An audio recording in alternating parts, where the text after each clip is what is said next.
How to delete Instagram account. So the very first thing you want to do is to head over to your application Instagram and make sure you are logged into your account that you want to delete. Tap on your profile at the bottom right corner and then tap on this 3 horizontal line at the top right corner. Head over to settings and privacy.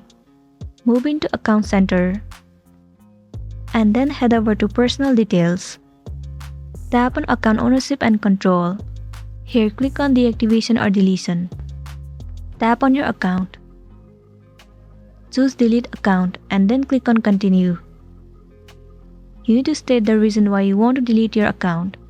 From here you can choose any of the reason and then tap on continue. Once again tap on continue. Enter the password of your Instagram account and again tap on continue.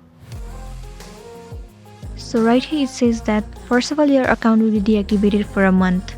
During that time if you log into your account will be reactivated.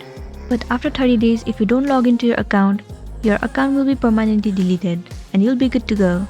So that's it, and this was a tutorial video on how to delete your Instagram account. I really hope this video is going to be helpful for you. Thank you for watching it till the end.